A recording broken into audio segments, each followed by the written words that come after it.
फतेहपुर में भाजपा जिला अध्यक्ष मुखलाल पाल पर वसूली का आरोप लगा है।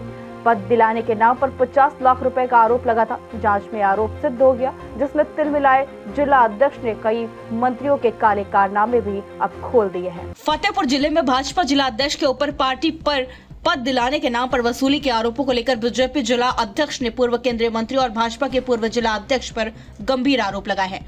आरोप लगाते उन्होंने कहा कि माफियाओं के संरक्षण दाता ने 500 बीघा से अधिक जमीनों में हिस्सेदारी सहित भ्रष्टाचार का आरोप लगाया है।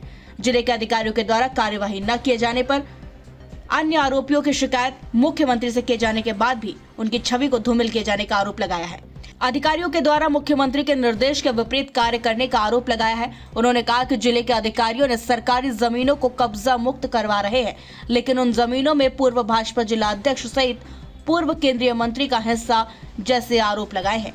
वहीं उन्होंने कहा कि साध्वी के भतीजे के 500 डंपर चल रहे हैं और मोरंग खदानों में पूर्व केंद्रीय मंत्री का हिस्सा था, जिसकी शिकायत उन्होंने पार्टी के शीर्ष नेताओं से की है, जिसकी जांच रिपोर्ट अभी तक नहीं आई, लेकिन उन्हें 50 लाख रुपया इन्होंने इस विषय का लिया है कि हम पदाधिकारी बनाएं। मैं आयोग का सदस्य रहा हूं और जो प्रदेश का पदाधिकारी रहा वो 50 लाख मुझसे से कार्यकर्ता को देगा, पहली बात। और दूसरी बात विषय ये है, उसमें निवर्तमान अध्यक्ष एक उनका साढ़ू गुप्ता है, वो उनके रिश्तेदार हैं, उनके साथ मिलकर ये प्रपंच रचने का काम किया है। अध्यक्ष जी कहीं से क्या अभी जो दोषी नहीं पाए गए हैं क्या? अभी जब कोई रिपोर्ट नहीं तो मेरे खिलाफ ये क्यों ऐसी रचना मेरे समाज के और मेरे समाज को कलंकित करने का काम किया जा रहा है अखबारों के माध्यम से। मैं इसलिए मैंने प्रेस बुलाई है कि मैं भ्रष्टाचार की जड़ों को मैं ये खत्म कर दूंगा। जो जमीन जो पश्चरों की थी, पश्चर थी, तालाबी नंबर थी, उनको यथास्थिति लाया जाए। बस मैं इस लड़ाई को लड़ता रहूंगा। प्रदेश में कोई लेटर जारी नहीं हुआ, कोई जारी नहीं हुआ, तो ये क्यों मेरे समाज और को कलंकित किया जा रहा है।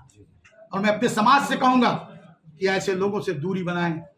जब मैं हुंकार भरूंगा तो समाज भी मेरे साथ खड़ा रहेगा, सर्व समाज मेरे साथ खड़ा है। तथा कथित ऐसा क्यों एक वर्ग विशेष के लोग तथा कथित जो हम लोगों को रहना नहीं देना चाहते, पिछड़े लोगों को यहाँ पनपने नहीं देना चाहते, वह लोग ये रचना। ऐसी प्रदेश का नाम आपने लिया, प्रदेश का कोई एक बड़ा नेता है, उसका नाम क्या है? उसका नाम तो वो क्षेत्र के प्रभारी हैं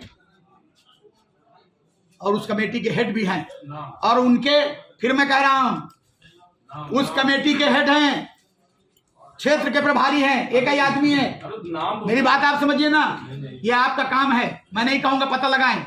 जिला प्रशासन सरकार की मंशा के अनुरूप काम नहीं कर रहा है। बिल्कुल नहीं कर रहा। इसकी शिकायत आपने करी? हाँ की है, मैंने लेटर लिखा, तभी तो बार बार लिख रहा हूँ। आरजीएस करता हूँ, बार बार लिखता हूँ मुख्यमंत्री जी को, कोई बार बार लिख के आता है। यहाँ अधिकारी इसको दाब लेते हैं, उनको दबाव ऊपर से आ जाता है कि इसको रोकिए, जांच को रोकिए। अध्यक्ष रहते हुए आपकी सत्ता है, सारी चीजें, उसके बाद भी अधिकारी आपको उसमें कार्य नहीं कर रहे। मैं बोल रहा हूँ मुख्यमंत्री जी ने ही जांच कराई, लेकिन जांच को प्रभावित किया जा रहा है। कानून को अभी ट्रांसफर कर दिया गया, लेखपाल को ट्रांसफर कर दिया गया। एसडीएम ने क्यों कर दिया? क्योंकि वो जांच कर रहा था, सब दे रहा था, इसलिए उसको हटा दिया। प्रदेश में कौन-कौन मंत्री हैं? मैं मंत्री की बात फिर बार बार कह रहा हूँ ना, कुछ तथाकथित लोग जो प्रदेश सरकार में बैठे भी हैं, तो उनसे सीधे संपर्क है, निवर्तमान जिला अध्यक्ष से और निरंजन जी से। जो कैसे चिन्हित हो पाएंगे जब किसी को नाम ही नहीं? आप जांच करें, मैंने बोल दिया प्रभारी है ना, निरंजन जी नाम ले रहा हूँ, आशीष जी नाम ले रहा हूँ। अब किस तरह के लोग क्षेत्र के प्रभारी हैं, अब किस तरह में नाम लूं भाई? ठीक, इसीलिए अध्यक्ष की लिस्ट में भी फतेहपुर का नाम नहीं आया। मैं फिर वही बात कर रहा हूँ, वो लोग इतने प्रभावशाली हैं, इतना एक वर्ग विशेष समाज का जो उत्तर प्रदेश का भी माफिया गिना जाता है। रजा अहमद, जब मैंने उसके खिलाफ आक्रमण बोला, वो कहता चाहे 4 करोड़ 5 करोड़ लग जाए, ये अध्यक्ष नहीं रहेगा, उसमें हमारे लोग भी शामिल हैं। और निरंजन जी बात करेंगी, हमने चुनाव हराया, अभी सभी विधायकों से पूछ लिया जाए, रणवीर प्रताप जी को उन्होंने हराया, विक्रम सिंह जी को उन्होंने हराया, प्रमोद द्विवेदी जी को उन्होंने हराया, अखिलेश वाजपेयी जी को उन्होंने हराया। और हम लोगों को कोई बता दे, उन विधायकों से पूछा जाए ना। क्या इसीलिए आप लोगों ने साध्वी निरंजन ज्योति को हर पाया है क्या? ये कौन आप कहता? मैंने कहीं आपने देखा है क्या? कोई प्रमाण दे दे कि मुखलाल पाल कहीं पर झोली फैलाते मिलेंगे।